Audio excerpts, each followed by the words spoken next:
Hello दोस्तों, मैं पंकज यादव आज आपको बताने जा रहा हूँ फिजिक्स क्लास 12th का लेसन 1 का डेरिवेशन सेकंड। इससे पहले मैंने एक डेरिवेशन बताया है, आज दूसरा डेरिवेशन बताने जा रहे हैं।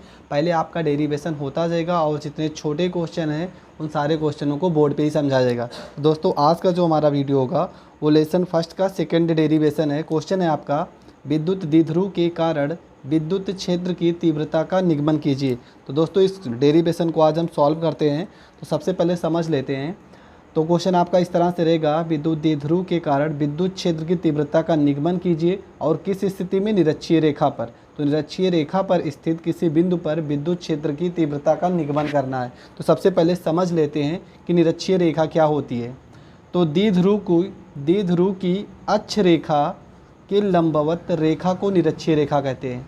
द्विध्रुव की अक्ष रेखा के लंबवत रेखा को निरक्षीय रेखा कहते हैं। तो सबसे पहले इसका बना लेते हैं फिगर, और फिगर से ही हम पूरे क्वेश्चन को सॉल्व करेंगे। तो सबसे पहले हम फिगर बना लेते हैं। हमारा जो फिगर होगा आप लोग अच्छे से बना लेना, हम अच्छे से स्केल का प्रयोग करके। हम यहाँ पे पेन से बता दे रहे हैं। इसके बाद हम इसको थोड़ा से और आगे बढ़ा लेते हैं। यहाँ पे भी थोड़ा से आगे बढ़ा लेंगे, इसको इधर से मिला देंगे। यहाँ पे एक लंब रेखा खींच देंगे, इसको मान लेते हैं ए, इसको मान लेंगे बी पेन, और यहाँ पर इसको मान लेते हैं, यहाँ पे पी हो जाएगा। और इस रेखा को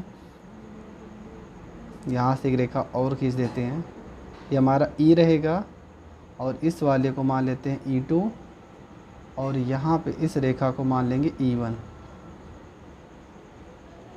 इसके बाद ये हमारा रहेगा E2, और यहाँ पे एक कोण बनेगा थीटा, और यहाँ पर भी एक कोण थीटा दर्शा देंगे।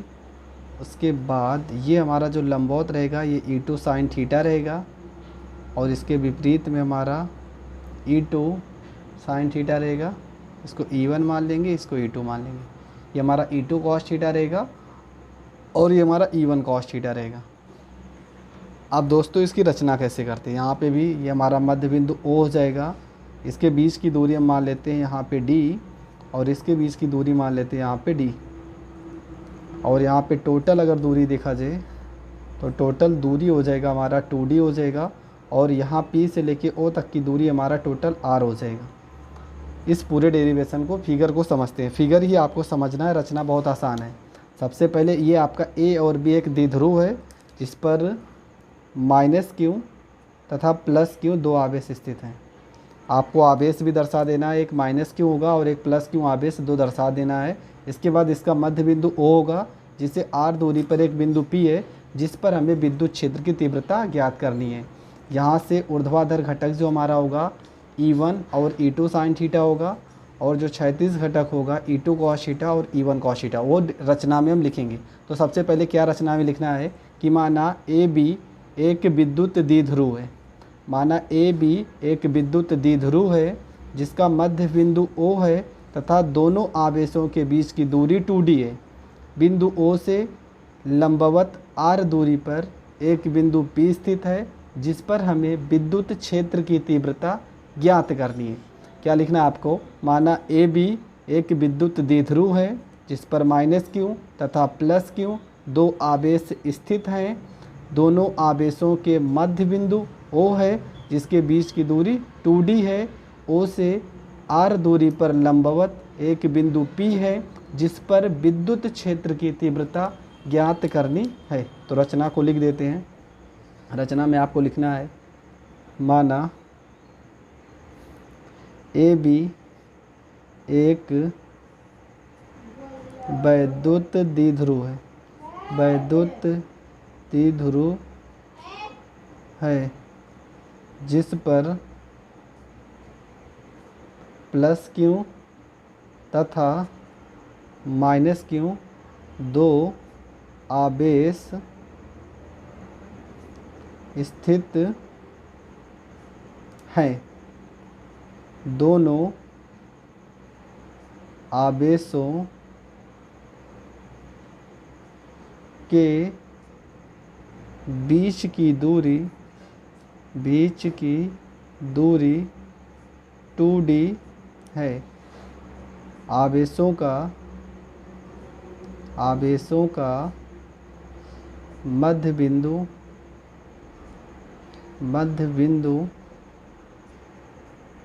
O है, जिससे r दूरी पर एक लंबवत बिंदु P है, जिस पर हमें विद्युत क्षेत्र की तीव्रता ज्ञात करनी है। ये आपको रचना में लिखना है, ठीक है। इसके बाद हम क्या करेंगे, इसके बाद हम दोनों आवेशों के बीच की दूरी लेते हैं। बिंदु P से लेके A तक की दूरी, यहाँ पे फिगर को देख लेते हैं। बिंदु P से लेके A तक की दूरी देखेंगे और बिंदु P से लेके B तक की दूरी देखेंगे। तो यहाँ पर आप देख रहे होंगे, तो यहाँ पे एक त्रिभुज बन रहा होगा, यहाँ पे PAO। तो त्रिभुज कौन सा बन रहा है, त्रिभुज POA से अगर देखा जाए तो यहाँ से एक त्रिभुज बनेगा आपका, यहाँ पे दर्शा दे रहे हैं, कुछ इस तरह से आपका त्रिभुज बनेगा। ये आपका है P है, ये आपका O है और ये आपका A है। इसके बीच की दूरी R है, यहाँ के बीच की दूरी D है। हमें इस वाली दूरी को निकालना है और इस दूरी को निकालने के लिए आप फार्मूला पढ़े होंगे पाइथागोरस प्रमेय से, कर्ण का स्क्वायर बराबर आधार का स्क्वायर प्लस में लंब का स्क्वायर। ये आप फार्मूला पढ़े होंगे। तो यहाँ पे कर्ण हमारा क्या है PA, तो यहाँ पे हो जाएगा PA हो जाएगा, स्क्वायर हटेगा तो इधर अंडर रूट लगा देंगे। आधार हमारा D है तो यहाँ D का स्क्वायर हो जाएगा, प्लस लंब हमारा R है तो यहाँ पे R का स्क्वायर हो जाएगा। तो PA के बीच की दूरी हमारा जो होगा R square plus D square होगा। और हमें ये भी पता है कि हमारा जो P से लेके A तक के बीच की दूरी है और P से लेके B तक के बीच की दूरी है वो सेम है, मतलब कि PA बराबर हमारा PB है, तो दोनों की बीच की दूरी भी समान होगी। तो त्रिभुज यहाँ पे लिख भी सकते हैं, त्रिभुज POA से तथा त्रिभुज POB से PA बराबर PB और इनके बीच की जो दूरी आ रही है दोनों दूरी समान आएगी, R स्क्वायर प्लस में D स्क्वायर। यहाँ तक हम सॉल्व कर लेंगे और ये जो हमने बताया है ये भी आप दिखा देना एग्ज़ाम में, जिससे एग्ज़ामिनर के ऊपर अच्छा इंप्रेशन बढ़ेगा। अब देखते हैं आगे। इसके बाद आगे क्या करेंगे, आगे हम माइनस क्यों लिखेंगे, सेम पहले डेरिवेशन के तरीके। पहला डेरिवेशन अगर आप नहीं देखें तो आप देख लेना। माइनस क्यों आवेश के कारण विद्युत क्षेत्र की तीव्रता, विद्युत क्षेत्र की तीव्रता। तो माइनस क्यों आवेश के कारण विद्युत क्षेत्र की तीव्रता देखेंगे तो हमारा हो जाएगा E1 बराबर में फार्मूला होता है 1/4 पाई एप्सिलॉन 0 बटे में आवेश, यहाँ पे आवेश और बटे में दूरी, और दूरी माइनस क्यों वाला क्या था हमारा PA था और हमारा P था, और दूरी का क्या होता है स्क्वायर होता है, तो यहाँ पे स्क्वायर हो जाएगा। अगर दिशा की बात की जाए तो हमारा जो दिशा होगा PA दिशा में, दिशा P से A की तरफ आ रहा है, फिगर में हमने बताया है। तो यहाँ पर E1 हो जाएगा 1/4 पाई एप्सिलॉन 0 हो जाएगा, यहाँ पे Q हो जाएगा, दूरी हमारी PA और PA का मान अभी हमने निकाला है, अंडर रूट में R स्क्वायर प्लस में D स्क्वायर और पूरे का होल स्क्वायर हो जाएगा। तो इसको सॉल्व कर लेंगे तो E1 बराबर 1/4 पाई एप्सिलॉन 0 हो जाएगा, यहाँ पे Q अंडर रूट से स्क्वायर कट जाएगा, R स्क्वायर प्लस में D स्क्वायर हो जाएगा, और इसको मान लेंगे समीकरण फर्स्ट। इसके बाद सेम ये पहली जैसे लाइन सेम ऐसे लिखेंगे, यहाँ पे सिर्फ चेंज कर देंगे प्लस क्यों आवेश के कारण, प्लस क्यों आवेश के कारण विद्युत क्षेत्र की तीव्रता, विद्युत क्षेत्र की तीव्रता। जब प्लस क्यू आवेश देखेंगे तो हमारा यहाँ पर हो जाएगा E2 बराबर 1/4πε0। यहाँ पे आवेश क्यू और दूरी हमारा हो जाएगा पी वी का स्क्वायर, और दिशा हमारा हो जाएगा, दिशा हो जाएगा बी से पी की ओर, दिशा हमारा BP हो जाएगा। यहाँ पे हो जाएगा आपका E2 बराबर 1/4πε0, और यहाँ पे हो जाएगा Q, और PB का मान हमारा सेम पहले जैसे R² प्लस में D² पूरे का होल स्क्वायर हो जाएगा।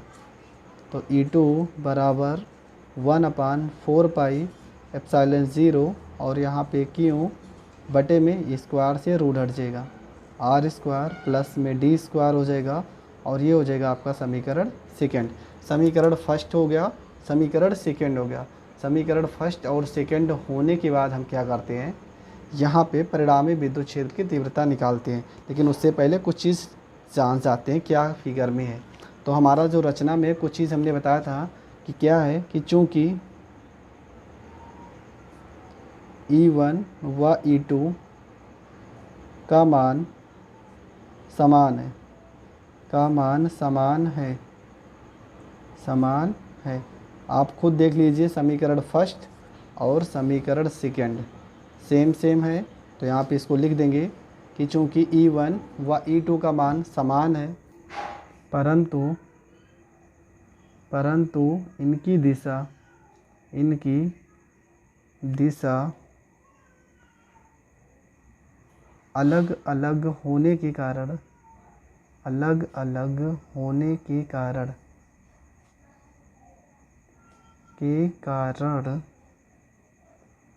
बिंदु P पर परिणामी विद्युत क्षेत्र की तीव्रता, परिणामी विद्युत क्षेत्र की तीव्रता, परिणामी विद्युत क्षेत्र की तीव्रता E1 व E2 का सदिश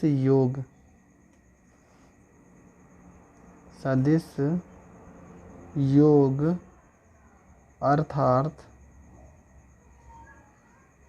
E बराबर E1 प्लस E2 के बराबर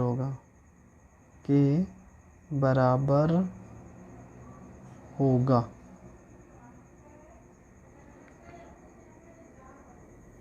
आगे लिखेंगे E1 साइन थीटा तथा E2 साइन थीटा परस्पर समान दिशा में होने के कारण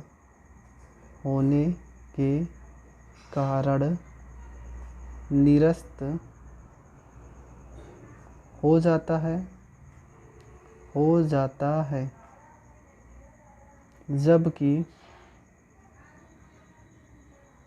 E2 E1 cos थीटा तथा E2 cos थीटा समान दिशा में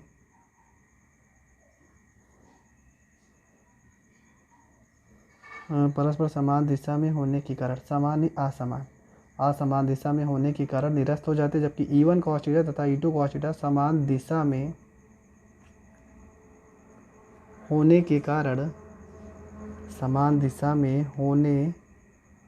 के कारण, परस्पर जुड़ जाता है। अर्थात E बराबर हमारा हो जाएगा E1 प्लस में E2, और इसके साथ अब लगा देंगे E1 cos थीटा,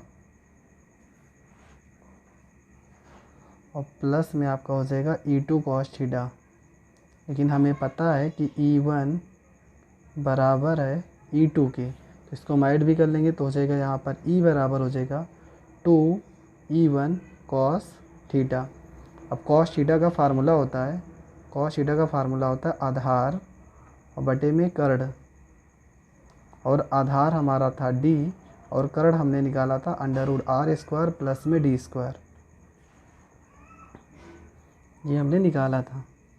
तो यहाँ पे E हो जाएगा, यहाँ पे हो जाएगा 2, E1 का मान उठा के रखेंगे 1/4πε0, और हमारा था Q बटे में r² प्लस में d², और गुणे कॉस थीटा का मान उठा के रखेंगे तो D और बटे में √r² प्लस में d²। तो यहाँ पर E बराबर हो जाएगा 1/4πε0, 2 को इधर गुणा करेंगे 2Q, यहाँ पे D हो जाएगा, इसको इससे गुणा करेंगे यहाँ पे पावर 1 और रूट का 1/2, 1 में 1/2 जोड़ेंगे तो r² प्लस d² का पावर हो जाएगा आपका 3/2। हमें पता है कि r का जो मान है वो d से बड़ा है, तो E बराबर हो जाएगा 1/4πε0, तो यहाँ पे D बराबर हम 0 मान लेते हैं। तो यहाँ पे 2QD, हमें पता है P बराबर विद्युत द्विध्रुव आघूर्ण का फार्मूला होता है 2QD, तो इसकी जगह पे लिखेंगे यहाँ पे P, और यहाँ D 0 हो जाएगा तो हो जाएगा r², पावर में यहाँ पे 3/2 है, 2 से 2 कट जाएगा। E बराबर हो जाएगा 1/4πε0 P और बटे में r का क्यूब। और यही हमें इस क्वेश्चन में सिद्ध करना था, और ये हमें इस क्वेश्चन में प्रूव करना है। दोस्तों कुछ चीज़ें हैं जो आपको कम समझ में आई होगी, उसको फिर से समझ लेते हैं। तो दोस्तों कुछ चीज़ें आपको जैसे कम समझ में आ रही तो यहाँ पे फिर से समझ लें। ये हमारा था -Q आवेश था, ये +Q आवेश है, यहाँ पर A बिंदु मान लेते हैं, इसको B मान लेते हैं, यहाँ पे O बिंदु, यहाँ से यहाँ तक के बीच की दूरी D माने हैं, और ये भी सेम दूरी है, D हो जाएगा। और अगर टोटल देखा जाए तो टोटल आपका हो जाएगा 2D हो जाएगा।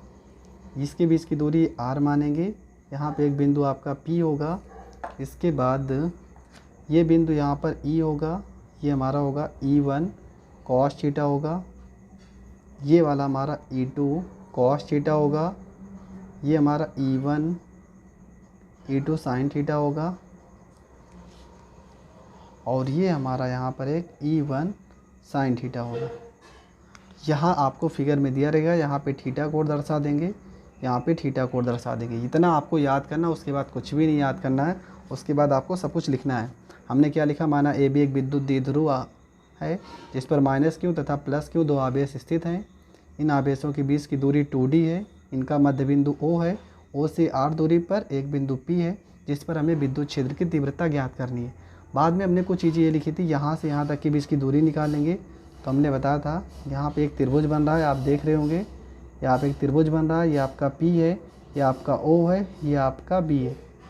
इसका मान हमें निकालना है, इसका मान D दिया है, इसका मान R लिखा, इसका मान R दिया है, इसका मान D दिया है, तो ये निकल के आएगा r² प्लस में d²। किस फार्मूले से? फार्मूला होता है पाइथागोरस का, कर्ण का स्क्वायर बराबर आधार का स्क्वायर प्लस में लंब के स्क्वायर के फार्मूले से निकल के आ जाएगा। उसके बाद यहाँ निकालने के बाद हमने लिखा गया था, यहाँ पे देखो E2 sin थीटा तथा E1 sin थीटा दोनों समान तो हैं परंतु विपरीत दिशा में, ये इस साइड में जा रहा है, ये इस साइड में आ रहा है, इस कारण विपरीत दिशा में होने के कारण ये निरस्त हो जाएंगे, मतलब 0 हो जाएंगे।